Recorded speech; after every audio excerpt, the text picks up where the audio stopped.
Muy bien, gracias por acompañarnos. 8 de la mañana ya con 1 minuto. Vamos a ingresar a este bloque con una entrevista bastante interesante. Ya está con nosotros la abogada especialista en protección al consumidor y propiedad intelectual, Ayelén Grados, a quien le damos la bienvenida. Con ella vamos a conversar acerca de cuáles son los principales derechos como consumidores que tenemos. ¿Cómo estás? Muy buenos días, gracias por acompañarnos. Muy buenos días, muchísimas gracias por este espacio informativo. En efecto, el día de hoy vamos a conversar un poco acerca de los principales derechos de los consumidores y a qué instituciones podemos recurrir cuando hay una disconformidad con un producto o un servicio.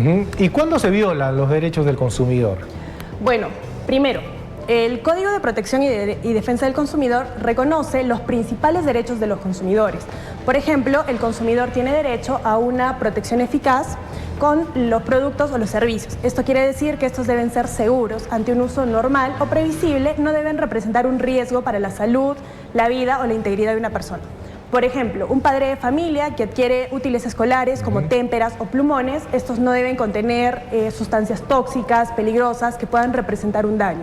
En este caso, si uno de los productos presenta algún elemento tóxico, claramente se va a violar este derecho y el consumidor va a poder acudir a la instancia correspondiente. Bueno, tenemos claros ejemplos de eso, ¿no? Sobre todo cuando entramos también a fechas festivas. Estamos en octubre, donde se van pues y se expenden productos, los turrones, por ejemplo, ¿no? Sí. E incluso se suelen poner marcas muy parecidas, algunas conocidas ya.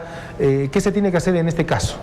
Bueno, también reconozcamos que uno de los derechos de los consumidores es acceder a información suficiente, oportuna, veraz, fácilmente accesible, para que con toda esta información relevante que brinda el proveedor antes de adquirir el producto o el servicio, el consumidor pueda tomar una decisión que sea acorde a sus intereses o necesidades. Por ejemplo, en este caso de los turrones, ¿no? La etiqueta debe contener, por ejemplo, los ingredientes, la marca, la fecha de vencimiento, toda la información relevante que le permita al consumidor decir, ok, me conviene más este producto que el otro, incluyendo también el precio, si existe una devolución por el producto, etcétera. Ahora, en torno a las marcas, sobre todo las que consumimos, hablando de la fecha de vencimiento que se tiene que poner, que es obviamente un derecho del consumidor conocer, ¿no?, cuando se vence este producto, pero muchas de ellas las vemos simplemente impresas en un sticker, que, bueno, es fácil pues de poder sacar y poner nuevamente. ¿Esto necesariamente tiene que ser así o hay una obligación por parte de la empresa de que esto sea impreso en la bolsa que viene el producto? Bueno, el deber o la obligación del proveedor es informar la fecha de vencimiento, ¿no? En una, digamos, de una forma que sea fácil de entender al consumidor, que puede ser de una forma impresa o a través de un sticker. En este caso, la obligación de que esta información le llegue al consumidor es del proveedor o, en todo caso, del establecimiento comercial que está proveyendo este producto, ¿no?, para que el consumidor pueda informarse rápidamente de cuál es la fecha de vencimiento. También le corresponde al proveedor o al establecimiento comercial retirar aquellos productos cuya fecha de vencimiento ya caducó, para que no haya una confusión o afecte justamente al riesgo o la vida, la salud o la integridad del consumidor. Ahora, estamos con el tema de la leche, que justo ha salido la normativa, que desde el día de ayer ya pues tiene que haber el tema de la leche evaporada realizada con leche fresca. Ayer algunas sociedades de ganaderos, de productores han comenzado a revisar pues ya algunas tiendas y no han encontrado este producto, pero hay un determinado plazo que se le está dando todavía a las empresas, ¿verdad? Sí, hay un determinado plazo. Una vez que sale una norma aprobada, se le da un plazo al proveedor para que pueda ya sea modificar los productos, hacer los cambios de los productos, tanto en sus establecimientos comerciales propios o de terceros, para que así, en este plazo que se le va a brindar, puedan ellos proveer de estos nuevos productos a los consumidores.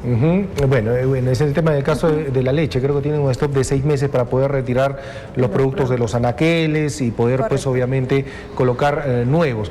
Se ha mencionado que no se va a sacar el producto de la leche, por lo menos las que conocemos en la leche Gloria, ¿no? La etiqueta azul, simplemente se tiene que hacer un cambio de denominación. Esa es la obligación que tiene que hacer el empresario en este caso. Sí, correcto. Y recordemos que ante cualquier incumplimiento de esta nueva disposición, el consumidor va a poder acudir a las instancias correspondientes, en este caso podría ser al Indecopi, frente a un producto defectuoso o la contratación de un servicio deficiente, ¿no? ¿Dónde reclamamos? Porque muchas veces pues vemos este tema de alguna falencia, es un producto que viene mal elaborado, nos los llevamos a casa y bueno, o la atención o la información que nos tienen que brindar. ¿Qué pasa si no ocurre esto? Bueno, existen diversas instituciones y organismos que defienden y protegen a los usuarios o consumidores. Erróneamente se cree que todo tipo de producto o servicio se debe reclamar ante el Indecopi y no es así. Por ejemplo, ante el Indecopi un usuario puede reclamar por servicios o productos en general, ya sea, por ejemplo, servicios bancarios, turismo, automóviles, servicios de transporte, aéreos, fluviales, terrestres, servicios educativos privados también, entre otros, ¿no? En estos casos, el consumidor va a poder acudir ante el Indecopi, ya sea a través de un reclamo, a través del servicio de atención al ciudadano o la interposición de una denuncia. Dependiendo de su pretensión, podrá hacerlo en el órgano sumarísimo o ante la Comisión de Protección al Consumidor. Pero asimismo, si tiene, por ejemplo, algún reclamo sobre un servicio de telefonía fija, telefonía móvil, internet o televisión pagada, ya sea por la facturación, el corte o suspensión del servicio o la calidad, va a poder acudir a Ocitel, previo reclamo al proveedor a través del libro de reclamaciones, ¿no? En este caso, Ocitel es una segunda instancia que, en caso de que el reclamo que hemos presentado sea declarado infundado o improcedente, el consumidor va a poder acudir a esta instancia a reclamar su derecho. Ahora, ¿qué pasa? Has hablado del tema de las telecomunicaciones, los teléfonos móviles. Se está recibiendo, y esa es la queja de varios usuarios, llamadas que de pronto, pues, números desconocidos, te llaman, no contestan, cuelgan, ¿no? Y eso es constante. Correcto. Casi todo el día y todos los días se recibe este tipo de llamadas. ¿Qué hacer en esta oportunidad? ¿Tenemos que ir a Ocitel a hacer el reclamo? Porque son de números diferentes. ¿Cómo hace el usuario para reclamar eso? Bueno, en este caso, si son llamadas de promociones, va a poder acudir ante el Indecopi. Había un servicio del Indecopi que se llamaba Gracias, no insista, en el cual el consumidor se podía registrar a efecto de que estos proveedores ya no continúen con las llamadas de promociones, de servicios, ¿no? También puede presentar un reclamo del proveedor para que se le elimine, digamos, de la base de datos de este proveedor para que ya no insistan en las llamadas. Otra cosa, recordar que uno de los derechos de los consumidores es la protección contra los métodos comerciales abusivos o engañosos. Muchas empresas tienden a hacer llamadas constantes y en horarios que no están permitidos, como por ejemplo antes de las 7 de la mañana o después de las 7 de la noche, o sábados, domingos o feriados, ¿no? Esas llamadas, ese tipo de llamadas de cobros están prohibidas. Son una práctica que también el consumidor va a poder denunciar ante el Indecopi. Y hablando de llamadas de cobros, muchas veces los operadores llaman incluso faltando días, 5 días antes de que tu facturación pues llegue o que tengas que pagar este recibo diciéndote que tienes una deuda pendiente. ¿Esto está permitido? ¿No se puede hacer? Porque si todavía no ha llegado la fecha límite, ¿por qué te llaman para poder reclamarte a que hagas el pago? Claro, usualmente este tipo de llamadas es como un recordatorio del proveedor que están próximos al vencimiento del pago de un crédito o una deuda, ¿no? Este tipo de llamadas son permitidas siempre y cuando no sean de formas, digamos, o abusivas, engañosas o que la información nos induzca a error. Por ejemplo, nos llaman y nos dicen, el día de hoy vence tu crédito, ¿no? El pago de tu crédito, pero yo tengo conocimiento que todavía me faltan un par de días para que yo pueda cancelarlo. Entonces, este tipo de llamadas, si me induce a error o es agresiva, también voy a poder reclamarlo, ya sea mediante un reclamo ante el propio proveedor o ante el Indecopi. Ahora, ¿qué hacer en torno a los derechos que tienen pues al momento de fabricar algún tipo de marca y de pronto vemos sellos muy parecidos? ¿Qué hacer en este caso, ¿no? Y lo hemos visto de repente en un tipo de pollerías, en algunas otras marcas, incluso en algunos medios, ¿no? Que tratan de copiar el eslogan pues de un medio internacional, pero solamente le cambian el nombre, pero la forma es la misma, de repente el color cambió. ¿Cómo realizar este tipo de reclamo, ¿no? Porque puede haber o suele haber mucho en torno a la propiedad intelectual. Sí, bueno, esto más allá del consumidor corresponde, digamos, a una esfera de la propiedad intelectual, en la cual solamente se protegen aquellas marcas que están registradas. Por ejemplo, yo como empresario, si veo que mi competencia tiene un logo similar al mío o una denominación, ya sea en el nombre, solamente voy a poder reclamar ante el Indecopi a través de un procedimiento de infracción si es que mi marca está registrada. Si mi marca, por el contrario, no está registrada, no voy a poder acudir a la instancia a que me defienda en un procedimiento. ¿no? En este caso, si la marca está registrada, sí voy a poder presentar una denuncia por una infracción en contra de esa tercera persona para que el Indecopi accione y ordene ya sea las medidas correctivas o las sanciones correspondientes. Ahora, ¿dónde se tiene que registrar la marca? Porque ese es un trámite o qué es lo que se tiene que hacer, ¿no? Para poder registrar una marca y saber pues que no se parezca a otra tampoco. Sí, el registro de las marcas se hace ante el Indecopi. En este caso, el emprendedor o el empresario que quiera registrar su marca lo puede hacer independientemente o con la asesoría de un abogado o de un estudio. Lo que tiene que tener primero en cuenta es definir qué clase de producto o de servicio va a registrar e identificar en la clase internacional NISA a qué clase corresponde, ¿no? La clasificación internacional tiene unas 45 clases en las que yo voy a poder identificar mi producto o servicio. Por ejemplo, si brindo servicios educativos, si brindo algún tipo de producto, ya sea de telecomunicaciones, vestimenta, etcétera, identifico qué clasificación y presento mi solicitud ante el Indecopi previo pago de una tasa de 534 soles por clase, porque hay algunos productos que pueden ser registrados en más de una clase. En este caso se va a hacer un abono de 530 soles creo adicionales por cada clase. Ahora, en torno a la protección de la música, porque en la temporada de pandemia se ha usado mucho pues el tema digital, incluso se usaban fondos y habían reclamos. ¿Qué hacer para evitar todo este tipo de situaciones? Bueno, el Indecopi también protege lo que son los derechos de autor. En este caso también hay algunas asociaciones como Updike que protegen a los compositores o a los autores de estas canciones, ¿no?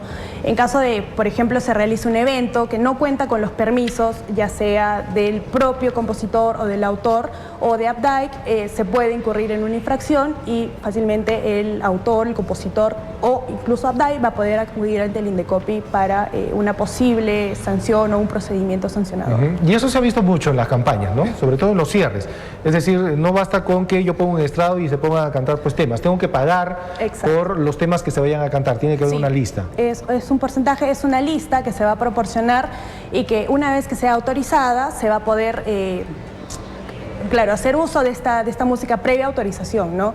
Recordemos que hay que proteger siempre los derechos de los autores, ya sea de los compositores, de los intérpretes, quienes están interpretando incluso la canción o aquellos que se encuentran detrás de la música o los instrumentos musicales. Bueno, para finalizar, ¿cuáles son los principales derechos que el consumidor debería tener en cuenta? Bueno, primero, uno de los más importantes también es el trato justo y equitativo. Está prohibida toda aquella acción que pueda afectar o sea discriminatoria, ya sea por razones de idioma, raza, sexo, ideología, religión o condición económica. Está prohibido que una institución o un establecimiento comercial deniegue el acceso de un consumidor únicamente por razones de raza o condición económica, ¿no?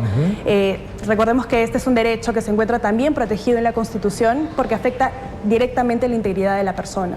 Los consumidores también van a poder hacer uso del derecho del pago anticipado o prepago de sus créditos sin que medie de por medio una penalidad o algún tipo de cobro de cualquier naturaleza por hacer este acto, ¿no? Que es parte de su derecho como consumidor.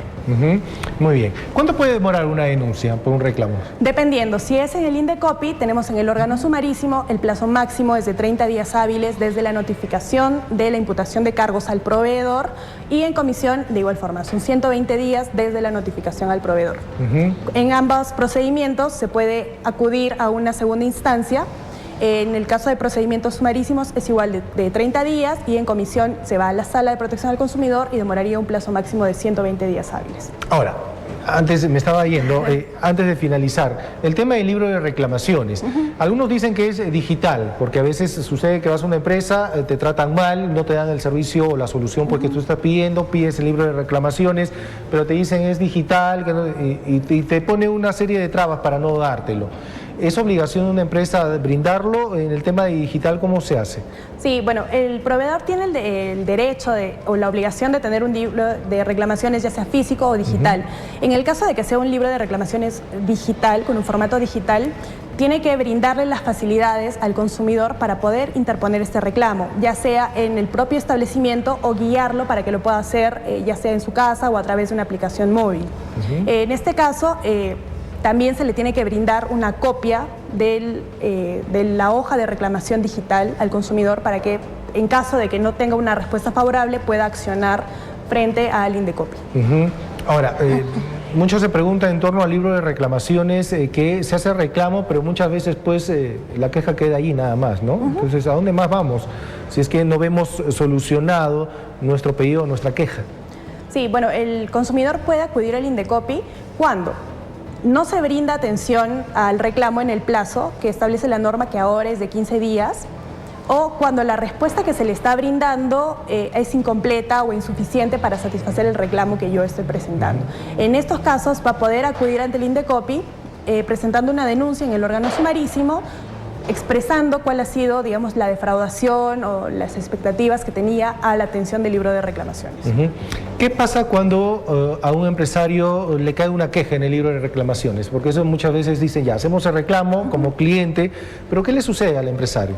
¿Qué pasa cuando comienza a haber muchos reclamos en este cuadernillo? Bueno, digamos, no existe una sanción por la interposición de sucesivos reclamos, pero siempre afecta la imagen del propio empresario, ¿no? Es por eso que incluso muchas empresas o establecimientos comerciales están optando porque a la interposición del reclamo ellos mismos brindan una solución o una satisfacción. Recordemos que la respuesta puede ser, puede llegar al consumidor a través de una carta, el correo electrónico o a través de un número de celular. En estos casos, si es que no se brinda la respuesta, el proveedor o el empresario puede ser sancionado desde una amonestación hasta una multa máxima de 450 UITs, ¿no? Que es bastante fuerte, digamos. Muy bien. En todo caso, ya sabemos un poco más acerca de los derechos que tenemos pues como consumidores. Muchísimas gracias por habernos acompañado esta mañana y estar aclarando también este tema. Estuvo con nosotros Ayelén Grados, abogada especialista en protección al consumidor y propiedad intelectual. Hemos estado hablando pues sobre los principales derechos también como consumidores y cuáles son las entidades obviamente que nos protegen. Vamos a hacer una pausa en el programa y regresamos con más. No se vayan.